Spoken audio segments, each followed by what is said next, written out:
Obomboleettii 22 Asoosama dheeraa barreessaan Natnaaboon Nagaasaa Waaqjiraa Abukaatoo fi Gorsaa Seeraa Seenessaan Abbaa Seenaa Arsadee Obomboleettii 22 Kutaa 33ffaa akkuma kutaa 32ffaa keessatti hordofaa turtanii bagidduu fi namichi suufii uffate tokko boolee intarnaashinaal eerpoortiitti argamanii yiddana qa'uun simataniiru. Yiddana qa'uun guyyaafatee dhufe yeroo walga'ii isaanitti ga'eera. Haa ta'u malee riqicha boolee jirutti marfatanii gara qaallittiitti akka qajeelaniin poolisiin tiraafikaa isaan dhaabsisee wal falmaa turani. Yeroo poolisiin tiraafikaa kun isaan dhaabsisee wal falmaa turanitti maraatuun tokko karaa boodaa konkolaataa bagidduufaa seeneera. Haa ta'u malee akka achi addeebi'aniin utuu maraatuun achi keessa seenuu quban qobaatiin muddamanii gara qaallittii bakka gahiitti qajeelaniiru. Akka achi ga'aniinis xiqqoo balbala gubbaa dhaabbatanii balballi akka isaanii banameen konkolaataan kun karaa boroo dhaqee bakka dukkanaa isaaf qophaa'e gamoo jala dhaabbateera. Akkuma konkolaataan kun dhaabbateen sadanuun isaanii yiddanaquu fi bagidduun namicha suufii uffate waliin gamoorra asii ol ba'aniiru.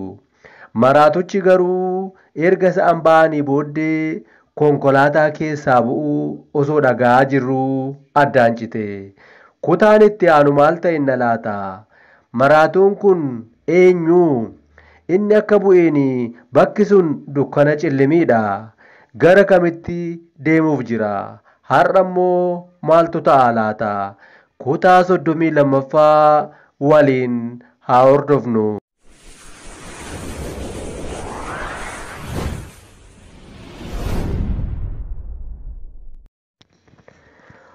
Konkolaatichi bakka addaa qophaa'eef ga'ee gamoo jala bakka dukkanaa dhaabbate. Sadanuu bu'anii karaa boroo gamoo ol koranii. Maraatichi waan of harkatti qabatee jiru moofaa wayyaasaa jala erga kaawwatee booda konkolaataa banatee bu'e. Dukkana cillimiidha. Achuma tiree xiqqoo dhaabbate. Xiqqoo akka tureen waa muraasa arguu eegale. Kan gamootti ol ba'uu dhiisee daandii gadi bu'uu qabate. Lafa jala jechuudha. Lafa jala mi'i kuufamee jiru raajiidha. Meeshaan jabanaa achi keessa hin jirre hin jiru. Iji isaa garuu wayyaa fannifamee jirurra bu'e. Yeroo mooraa seenan sana hanga balballi banamuuf xixiqqoo dhaabbatanii waan turaniif wayyaa waardiyoota qooxiirra gubbaa turanii jiran argeera. Sa'aatiin gubne moofaa isaa ofirraa baasee uffata waardiyootaa arge kana uffata burree heeraa loltuu mootummaa fakkaatu uffate. Koofiyaas achumaa fuudhee kaawwate. Kophees achumatti argee giddarate. Suuta jedhee osoo sagaleen dhageessisin qaxxisee hundumaa ilaale. Kutaa tokko keessatti kompiitara hin cufamne tokko argee dhaqee tuqe. Filaashii baatee jiru irratti waan kompiitara sanarra jiru irratti fe'atee fudhate. Akka hin shakkamneef kompiitaricha deebisee cufe. Karaa biraa irra gaafa ol ba'u namoonni mooraa keessa guutuu fi waardiyyoonni wayyaan isaanii inni uffate kan uffatan walitti qabamaa jiraachuu arge.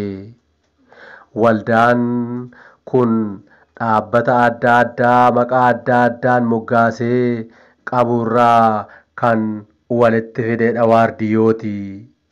Akka isaan wal hin beeknes gochaa fi sochii waardiyootaarraa hubate. Yeroo hin gubne badhaasaan dhaqee waardiyyootatti makame. Ija isaarra Daawitii gurraacha kaawwateera. Guddinni isaa walaa caalu malee kan ijarraa waa hin qabne hin jiru. Hundumtuu beekamuu kan hin barbaanne fakkaata. Garuu eenyuun dhokatu? Uummata dhokatu? Mootummaa dhokatu? Ofii isaanii dhokatu? Hoogganaa dhokatu? Nama dhibaa. Gaaddidduu isaaniillee hin amananii.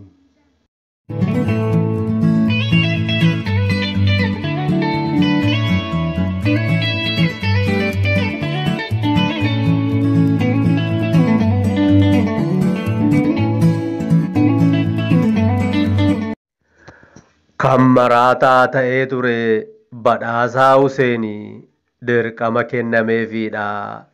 Hidda naqa'uun gara biyyaatti hojii hatattamaaf akka dhufu waan beekameefi Barraaqaaf Danuu waliin hordofanii yoo xiqqaate dabasaan raawwachuuf jiran kaayyoo isaanii badaa akka saaxilan qaama olaanaarraa ajajamanii. Bu'uuruma kanaan badhaasaa Barraaqaaf Danuun mala dha'anii obboroodhaanis buufata xiyyaara booleetti argamanii. Obboleessi Danuu ogummaa tiraafikaa irratti bobba'ee jiru akka isaan gargaaru yaadanii turanii. Ramaddiin isaa boolee naannoo riqichaa osoo hin taane boolee Dambal bira ta'uu gaaffii qaxxaamuraatiin bira ga'anii.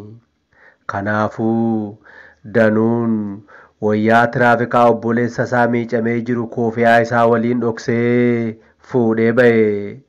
Waan godhan irratti walii galanii. Xiyyaarri bu'uu akka baraniin Barraaqaan wayyaa tiraafikaa uffate. Danuun kophee waan irraanfateef siniikerii isaa kaawwate. Konkolaataa raavaafoor kiraa fuudhanii Danuutu konkolaachisaa. Barraaqaa daandiirra buuse. Badhaasaan uffata isaa moofaa uffatee oliif gaddeemee dhaadannoo dhageessisaa ture. Hidda naqfaa akkuma achi ga'aniin Barraaqaan akka tiraafikaa ta'ee dhaabsise. Sobee gara fuulduraatti fuudhee deeme. Badhaasaan karaa boodaa seenuu gaafa argu gadi lakkise. Akkuma badhaasaaf karaa eegalaniin konkolaataan raavaafoor Danuudhaan oofamtu miila Barraaqaa jala dhaabbatte. Ni seene. Konkolaataa badhaasaan keessa jiru V8 hordofanii gara Qaallittiitti qajeelanii. Rakkoon yoo uumame badhaasaaf golga kennuuf ture. Barraaqaanis wayyaa isaa kan tiraafikaa sana konkolaataa keessatti jijjiirrate. Badhaasaan nagaa ta'uu teekistii godheeraafi badhaasaan waan hidda naqfaa konkolaataa keessa taa'anii haasa'aa turan hunda waraabeera. Amma immoo waardiyoota waldichaa fakkaatee oliif gadi deemuun nagaa kabachiisaa jira.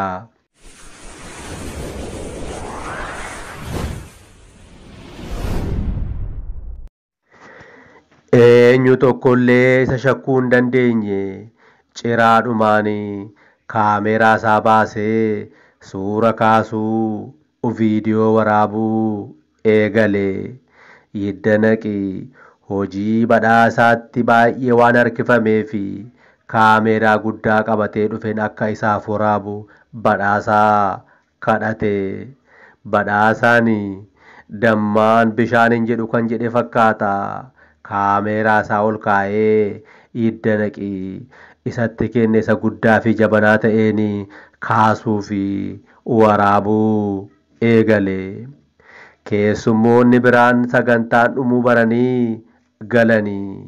Keessummaan kabajaa gaafa sanaa garuu sababa qajeelfama hojii kennuutiin walgahii icciitii yeroo gabaabaa eegalanii.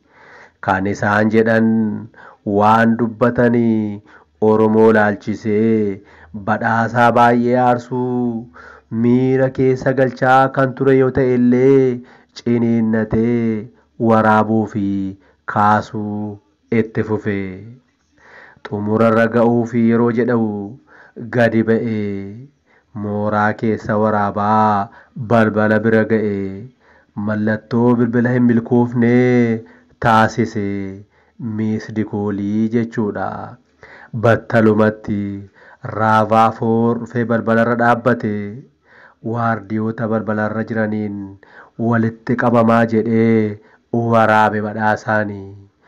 Akka nama taappeella alaan kaasuu gadi ba'ee inni kaase xiqqoo akka waraabeen galagalee konkolaataa dhaabbachaa jiru keessa seenuu fi konkolaatichi ba'ee kutuun tokko ta'e. Hanga libsuu ijaatti achi miliqanii Idda Naqfaan keessummaa geggeessanii gammachuu ibsuu hin dandeenye keessa seenanii akka milkaa'an walitti himanii ka boodarrattis kan waraabaa oolee sana ilaaluu fi gaafatanii. Waardiyaan waraabaa oolee akka dhufu yoo jedhame illee hin arganne. Oliif gadi fiiganii barbaadanii mooraa keessa sakatta'anii waraabessi badhaasaa nyaate garuu yuusuu hin dandeenye. Idda Naqfaatti waa ciinca'ee dursamaa akka jiranii garuu eenyuuni mootummaas shakkanii sanas ta'e kana. Obomboleettii guddaan marfamanii akka jiranii onnee abdii kutateen yaadanii.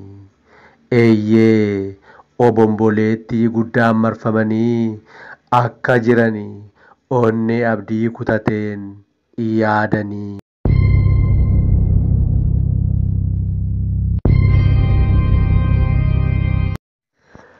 Waan armaan olitti ta'e dhageessaniittu. Kutaan itti aanu immoo maal ta'e inna laata?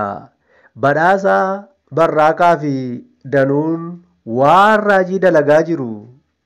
Bagidduunfaa asiin rifatamaniiru. Durfamneerra jechaa jiru. Mootummaattis quba qabaa jiru. Kutaan itti aanu maal ta'e inna laata? Waliin haa eeggannu. Hiriyoota keessaniif qoodaa sheeriif laayik gochuu hin dagatinaa. Afoola Oromoo hatumsinu. Oromummaan miidhagina. Isin jaallannaa.